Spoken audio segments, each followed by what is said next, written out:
अब आइए जीते जागते एक मौलवी साहब को भी दिखा दूं मैं। इनका नाम है मौलवी मुफ्ती इलियास। मुफ्ती है, मैं तो कहता हूं ये मुफ्ती नहीं है, मुफ्त की है। मुफ्त की रोटी तोड़ते तोड़ते मुफ्त की हो गई। ये देवबंदियों का जो अभी उलमा की सबसे बड़ी संस्था है इनकी, जिसका नाम है जमयते उलमाए हिंद, उसके सदर है, उसके प्रेसिडेंट है। जिंदा है, मरे नहीं है, यूपी में रहते हैं। कोई भी जाके इनसे मिल सकता है और इनका गिरेबान पकड़ के पूछे कि मौलवी साहब ये जो बकवास आपने की है किस आधार पर, किस बुनियाद पर की है, मैं चैलेंज करता हूं कयामत आ जाएंगी ये खबीस मौलवी एक भी इस्लामी स्कॉलर की कोई एक सबूत में किताब नहीं पेश कर पाएंगे। क्या बकवास की जरा सुनिए उसी के मुंह से। इंडिया टीवी के ऊपर ये और दुनिया भर के सारे टीवी पर ये न्यूज आई थी उस वक्त जब इसने बकवास की थी। जरा सुनिए। जमात उलेमा के मुफ्ती मोहम्मद इलियास ने एक हैरान करने वाला बयान दिया है। अयोध्या में मोहम्मद इलियास ने कहा कि भगवान शंकर मुस्लिमों के पहले पैगंबर हैं और इस बात को मानने में मुसलमानों को कोई गुरेज नहीं है।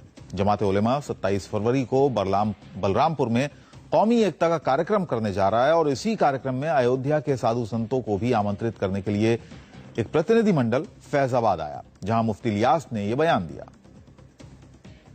लोग समझते हैं कि हमारा धर्म जो है वो मक्के मदीने से आया है। गलत है ये। हमारे धर्म की शुरुआत यहीं हिंदुस्तान से हुई है। शंकर जी वहाँ लंका में आए थे। ये वो हमारे धर्म के, इस्लाम धर्म के सबसे पहले प्रॉफिट हैं।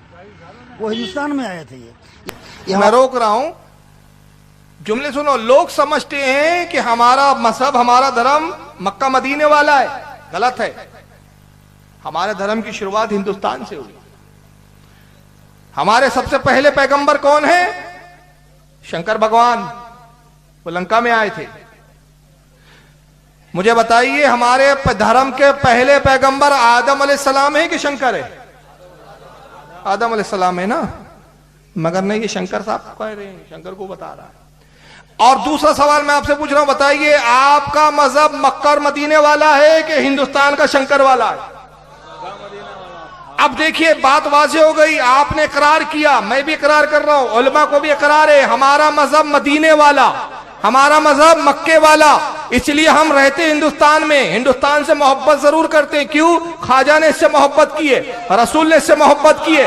मोहब्बत हिंदुस्तान से, लेकिन मरने की तमन्ना हम मदीने में करते हैं, इसलिए कि जहां से आए वहीं असल में लौट जाना चाहते हैं। तो मदीने और मक्का वाला हमारा मजहब, ये हमारा इकरार। और इनका इकरार नहीं, हमारा मजहब मक्का मदीने वाला नहीं।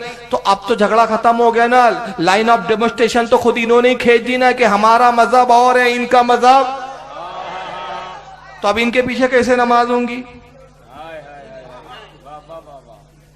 भाई आदम को जो नबी माने उस इमाम के पीछे नमाज पढ़ोगे कि जो शंकर को नबी माने उसके पीछे नमाज पढ़ोगे? किसको अपनी बेटी दोगे? कहीं ऐसा ना हो कि कल ये शंकर भगवान की पूजा भी शुरू ना कर दे। तो ये मक्का मदीने वाला मजहब ही नहीं है। बोलते कि साहब शंकर पहले हमारे प्रॉफिट है। अब आगे सुनिए और बकवास क्या की उन्होंने। भूमि भी है, हमारा हिंदुस्तान से हुई है। शंकर जी वहाँ लंका में आए थे। ये वो हमारे धर्म के, इस्लाम धर्म के सबसे पहले प्रॉफिट हैं। वो हिंदुस्तान में आए थे। ये हमारा जन्मभूमि भी है, हमारा धर्म भूमि भी है, इसलिए हमको उससे प्यार है। देखो, जन्मभूमि भी है, धर्म भूमि भी है, मरण भूमि भी है। मरने की भी तमन्ना यहां है। और हम तो कहते हैं मौला अगर हिंदुस्तान में मौत आए तब भी तो हमारे जिस्म को मदीने में जन्नतुल बकी में मुंतकिल कर देना। हम तो यही तमन्ना करते हैं। मगर इसकी तमन्ना देखो, मरण भूमि यही है, जन्म भूमि यही, मर यही पैदा हो, मरदूत मर जा। ये है इनकी बदनसीबी। आगे सुनो। हमारा जन्मभूमि भी है, हमारा धर्म भूमि भी है, इसलिए हमको उससे प्यार है। सारे जहां से अच्छा है हिंदुस्तान हमारा। हर मानव जो है हमारा भाई है। शंकर और पार्वती, भेदभाव दूर हो। शंकर और पार्वती, हाँ शंकर जी हमारे बाप हैं, शंकर के ही चाहे भेदभाव दूर हो, यानी सब एक हो जाओ। मैंने कहा ना, इधर जाओ तो इधर, इधर आओ तो इधर। वहां गए तो गंगाराम, इधर हो गए तो अब्दुल करीम। जैसा देश वैसा भेद, भेदभाव दूर हो। शंकर हमारे बाप है।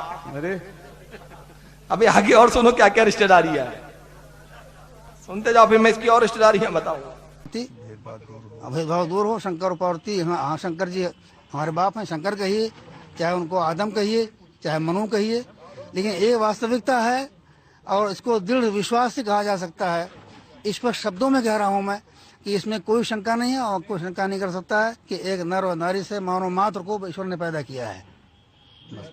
ये वास्तविक आधार हमारे ध्यानों से निकल गए हैं, कार्बन आ गया है, उसको साफ करना पड़ेगा और दिलो दिमाग पर इसको बिठाना पड़ेगा, जब ये कौमी यकजहती कायम होगी। कार्बन आ गया है तो कार्बन सुन्नियों के दिमाग पे नहीं जनाब, वहाबी जी आपकी खोपड़ी में आ गया है। कार्बन आ गया, इसको साफ करना पड़ेगा। आप शंकर कहिए या आदम कहिए, एक ही बात है। बताइए शंकर और आदम में फर्क है या नहीं? क्या किसी कुरान की किसी आयत में आदम अलैहिस्सलाम को शंकर कहा गया? किसी हदीस में आया? अरे कुरान सूरह बकरा पारा नंबर 1 में कहता है व इस काला रब्बुका लिल मलाइकती इन्नी जाइलुन फिल अर्द खलीफा। ऐ हबीब याद करो, जब तुम्हारे रब ने फरिश्तों से कहा मैं जमीन पर अपना खलीफा पैदा करने वाला हूं, तो ये जमीन पर जिस खलीफा को भेजा गया ये शंकर थे क्या आदम अलैहिस्सलाम थे? कुरान दूसरे मकाम पे कहता है सूरह बकरा आयत नंबर 34 में वइस्कुल्ला लिल मलाइकति इसजुदू ले आदमा फसजदू इल्ला इब्लीसा अबा वस्तकबरा व काना मिनल काफिरीन। ऐ हबीब याद करो उस वक्त को जब आपके रब ने फरिश्तों से कहा तुम सब के सब आदम को सजदा करो। किसी हदीस में पढ़ा गया कि हुजूर ने कहा नहीं शंकर को सजदा हुआ था? नहीं है। तो शंकर इसके बाप हो गए, तो पार्वती अम्मी हो गई, गणपति इसके भाई हो गए। वाह।